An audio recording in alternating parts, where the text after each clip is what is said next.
یاد دلایا گیا. اور دیکھیے اس چیز کی کس قدر حق تلفی کی گئی ہے کہ اگر وہ یہ سمجھے اس طرح کہ آپ نے بھی حدیث پاک ماشاءاللہ دونوں وہاں پر ذکر کی ہے تو اللہ رب العالمین کے جانب سے یہ ذکر کیا گیا کہ روزہ تم رکھ رہے ہو تو ہمیں تمہارے روزوں کی حاجت نہیں ہے. بھوکا پیاسا رہنے کی حاجت کرو گے تو اس کا مطلب یہ ہے کہ ہمارے شان الوہیت میں کوئی ترقی ہو جائے گی یا تنزل ہو جائے گی. الیاذ باللہ لفظ ظاہری عرض کر رہا ہوں.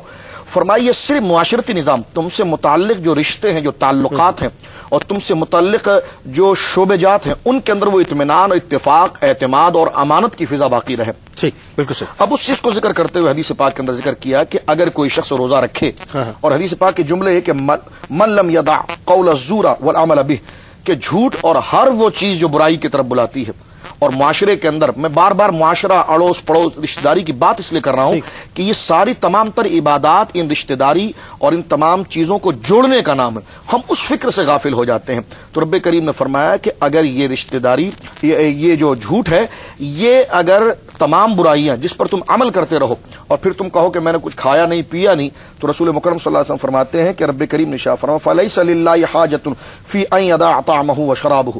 یعنی یہاں پر ذکر کر دیا کہ پھر اللہ رب العالمین نے اس حوصلے کی شکنی کر دی حوصلہ شکنی کر دی کہ مجھے تمہارے بھوکا رہنے میں تمہارے پیاسے رہنے میں کوئی حاجت نہیں. حاجت رہنے سے کیا مراد کہ اللہ کو کیا حاجت فرمایا کہ میں اسے قبول نہیں فرماؤں. بالکل یعنی اللہ بے پرواہ ہے نا پھر اس بات سے میں اس کو قبول نہیں فرماؤں. بالکل یعنی حاجت کی تفسیر یہ کی گئی کہ میں اسے قبولیت کا درجہ. اچھا اب جب اتنا سخت معاملہ ہے کہ ایک عام انسان جو روزہ رکھتا ہے ایک عام مسلمان جو روزہ رکھتا ہے وہ صرف اور صرف اللہ کی رضا کے لیے روزہ رکھتا ہے دوسری اس میں کوئی بات نہیں ہے اور جیسا کہ میں نے عرض کیا کہ اس کی جزا جو ہے وہ صرف اللہ ہی ہے.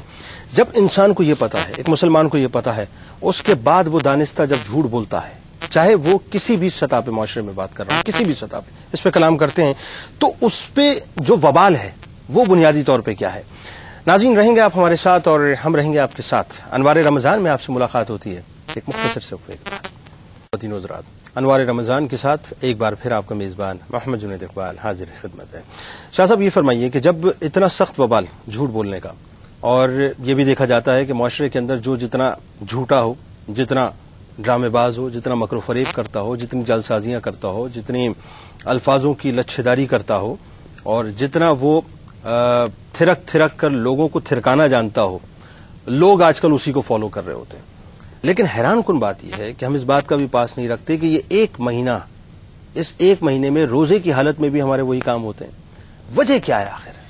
دیکھیے وجہ یہ ہے کہ اگر ہم اس حدیث پاک کی طرف چلیں جس میں جھوٹ پر وعید پر سید عالم صلی اللہ علیہ وسلم نے ایک خاص طبقے کی علامت اس کو قرار دیا ہے. حضور علیہ الصلوۃ والسلام فرماتے ہیں کہ منافق کی چند علامات ہیں. اچھا ہاں منافق کی علامات میں سے جہاں پر گالی دینا ہے منافق کی علامات میں سے جہاں پر بات بات پر جھوٹی قسمیں اٹھانا ہے منافق کی علامات میں جہاں پر جو ہے امانت میں خیانت کرنا ہے وہیں پر جھوٹ اس کا جو ہے کہ اپنے باطل وس کا ترہ ہے. جب بات کرے گا جھوٹ بولے گا. ٹھیک. اب اس پہ سوچنے کی بات جنید بھائی یہ ہے کہ آخر اس جھوٹ کو منافق کی طرف کیوں منسوب کیا گیا؟ جھوٹ تو ایک عام گناہ تھا ٹھیک وہ تو کوئی بھی بولتا ہے لیکن اس کو منافق کی علامت کیوں کہا گیا تو اس کے ڈیپ میں آپ کو جانا پڑے گا. ٹھیک. دراصل منافق اس کو کہتے ہیں کہ اس کی چال اس کا لغوی معنی لومڑی کے مانند ہوتا ہے کہ لومڑی جس طرح زمین میں جو ہے کہ وہ سرنگ بناتی ہے تو وہ منافق کی مراد یہ ہوتی ہے کہ منافق جو دل میں رکھتا ہے وہ زبان پر نہیں رکھتا جو زبان پر رکھتا ہے وہ دل پر نہیں رکھتا. یعنی کہنے کا مقصد یہ کہ منافق اس کو کہیں آپ دوسرے انداز میں کہ جو کسی شعبے کے ساتھ متعلق ہے تو اس شعبے کے مفاد پر اپنے مفاد کو ترجیح دیتا ہے. بالکل ٹھیک. اس شعبے کی بات پر اپنی غرض کو ترجیح دیتا ہے اس کے مقصد پر اپنے مقصد کو ترجیح دیتا ہے. اس کے اندر اتنی قوت مدافعات نہیں ہوتی ہے کہ وہ اپنی غرض اپنی مقصد اپنی رضا کو اپنے مرکز کی مرکزیت پر قربان کرنے کی کوشش کرے. تو یہ جھوٹے کی یہ منافق کی علامت ہے اور یہ کیریکٹر ہر جگہ پہ جی بالکل ہر جگہ پہ نظر آتا ہے. یعنی ایک بیسیکلی کیریکٹر ہے یہ. بالکل بالکل کسی بھی شخص میں کسی بھی عورت میں ہی ہو سکتا ہے. بالکل بالکل. اب آپ دیکھیے کہ جو بندہ جھوٹ بولتا ہے تو دراصل وہ اپنی غرض کو اسلام کی غرض پر ترجیح دے رہا ہوتا ہے. بالکل ٹھیک ہے. اپنی رضا کو اسلام کی رضا پر ترجیح دے رہا بلکہ اپنی ذاتی زندگی بس اپنی اسلام سے بھی ہٹ کے اگر ہم بات کریں وہی ایمان کا ذوف ہوتا ہے. اور اگر اس کا برجستہ اور بر وقت اگر اس کا تدارک نہ کیا جائے تو خدا نہ کرے وہ فکر ایک آگے سامنے کھڑی ہو جاتی ہے جو قرآن کے اندر منافقین اور بالخصوص کفار کے لیے ذکر کی گئی کہ سواء علیہم انذرتہم ام لم تنذرہم لا یؤمنون کہ یہ انتہا یہاں تک پہنچتی ہے کہ پھر آپ انہیں ڈرائیں یا نہ ڈرائیں یہ اس قدر اپنی حرص اپنی غرض اور اپنی انا کو اس قدر بلند کر چکے ہیں کہ آپ قبولیت کے گوشے سارے ان کے اندر مسدود ہو گئے ہیں. اب ڈرائیں یا نہ ڈرائیں یہ مان نہیں لائیں. اچھا ایک بات بتائیے آپ کا تجزیہ کیا ہے کہ اس وقت عمومی صورتحال جو معاشرے کی ہے ہم بالکل عمومی صورتحال کی بات کر رہے ہیں یعنی ایک عام آدمی سے لے کے ایک شخص جو کہ طاقت رکھتا ہے، کرسی رکھتا ہے، اور ایک عام عورت سے لے کے وہ عورت جو کہ ایوانوں میں بیٹھی ہے. آپ کیا سمجھتے ہیں کہ یہ جو بیماری ہے یہ معاشرے میں سرایت کر گئی ہے؟ جی بالکل سرایت کر گئی ہے. اور قبلہ جنید صاحب اس کو اگر دیکھیں نا، صدق جو ہے یہ خلق حسنہ کی بنیاد ہے، سچائی. اور کذب جو ہے یہ بد اخلاقی کی گویا کہ اصل اور بنیاد قرار پاتی ہے. تو اگر ان کو سامنے اگر موازنہ آپ کریں تو آپ کے سامنے بات آ جائے گی کہ انسان جو خلق کے اعتبار سے اس کی اقداریں پامال ہوتی چلی جاتی ہیں. اب اگر وہ چاہتا ہے کہ میں خلق کی اخلاق حسنہ کی طرف دوبارہ راغب ہو جاؤں، اور یہ کوئی مشکل نہیں ہے. ٹھیک ہے. اب اس کی مثال یہ ہے کہ اللہ رب العالمین نے خلق کو دو قسموں پر تقسیم کیا ہے. ایک وہ ہے جو مطلق تخلیق ہے، اس کے اندر کوئی رد و بدل نہیں ہو سکتا، جس طرح ہماری شکلیں ہیں، زمین و آسمان ہے، اس میں کوئی فرق نہیں ہو سکتا. لیکن خلق کا ایک طریقہ یہ ہے، اور اللہ رب العالمین کی خلقت کا ایک طریقہ یہ ہے کہ اللہ رب العالمین نے ایک چیز کو خود پیدا کیا، اللہ نے پیدا کیا، اور اس میں قوت بھی اللہ نے رکھی ہے.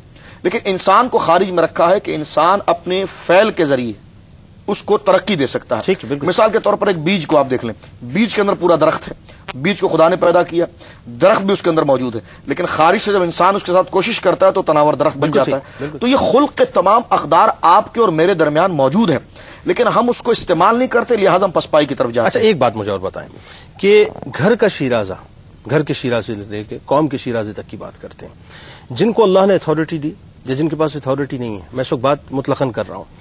یہ جو جھوٹ ہے یہ کسی کی زبان پہ بھی آ سکتا ہے، اور کسی کا جھوٹ معاشرے کے اندر کچھ بھی بپا کر سکتا ہے. بات یہ ہے کہ جب گھر سے جھوٹ شروع ہوتا ہے تو گھر کا شیرازہ بکھرتا ہے، لیکن جب وہ جاتا ہے قوم تک تو قوم کا شیرازہ بکھرتا ہے.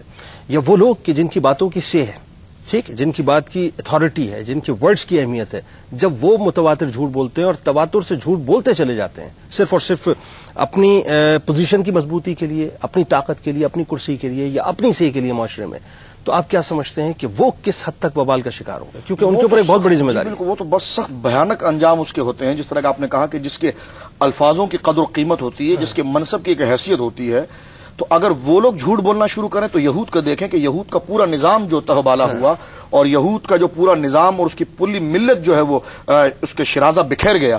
اس کی وجہ یہ تھی کہ جو معتمد لوگ تھے، جن کے پاس وہ منصب تھے، جو قابل اعتماد تھے، جب وہاں سے خیانت شروع ہونا شروع ہوئی، وہاں سے جھوٹ ہوا، تو ہر چیز برباد ہو کر رہ گئی. والدین کا کردار، جس طرح کہ آپ نے بڑی پیاری بات کی، گھر سے، گھر سب سے پہلی درسگاہ ہے بچے کے لیے، اور گھر ہی سے بچے کی تربیت اور اس کی فکر کی نشوونما ہوتی ہے. والدین اگر گھر سے بچے کو جھوٹ سکھائیں اور اس کی حوصلہ شکنی نہ کریں تو وہ ایک عادت پختہ ہو جاتی ہے، اور عادت پختہ ہونے کے بعد جنید صاحب وہ ہم کسی منصب پر پہنچ جاتے تو اس کے بھیانک اور سنگین نتائج پھر وہاں پر ظاہر. آپ کا بہت شکریہ، آپ اس پروگرام میں تشریف لائے. ناظرین، بات یہ ہے کہ اس معاشرے کا کیا کہیے جہاں پر عورت اپنی ڈومیننسی کے لیے جب جھوٹ بولتی ہے تو معاشرے میں نظر یہ آتا ہے کہ اس گھر کا شیرازہ بکھر جاتا ہے. اس معاشرے کا کیا کہیے ناظرین جہاں پہ ایک شخص صرف 50 روپوں کے عوض قرآن پاک کو اٹھاتا ہے، جھوٹا حلف لیتا ہے اور اس کے بعد چلا جاتا ہے. اس معاشرے کا کیا کہیے ناظرین جہاں سودا فروخت کرتے وقت اللہ کی جھوٹی قسمیں کھائی جاتی ہیں، صرف چند سکوں اور چند ٹکوں کے عوض اپنے ایمان کا سودا کر دیا جاتا ہے. اس معاشرے کا ناظرین کیا کہیے کہ جہاں پر اپنی طاقت اور اپنی قوت کو برقرار رکھنے کے لیے جھوٹ اس حد تک بولا جاتا ہے کہ وہ جھوٹ پورے کے پورے معاشرے کا شیرازہ بکھیر کے رکھ دیتا ہے. اس معاشرے کا ناظرین کیا کہیے کہ جہاں پر لوگ جسم سے تو ایک دوسرے کے ساتھ ملا کرتے ہیں، لیکن مکر اور فریب اس حد تک ان کی ذہنیت پر طاری ہوتا ہے کہ ان کے دلوں میں بغض اور عناد اور جھوٹ کے علاوہ کچھ نہیں ہوا کرتا. بس روزہ رکھتے وقت اس بات کا خیال رکھیں کہ یہ اللہ کے لیے ہے. جب اللہ کے لیے ہے تو پھر اللہ دیکھ رہا ہے، ہر وقت دیکھ رہا ہے. زبان سے نکلے والے ایک ایک لفظ کو تول بھی رہا ہے اور جانتا ہے کہ تم نے کیا کہا اور کس لیے کہا. کل انشاءاللہ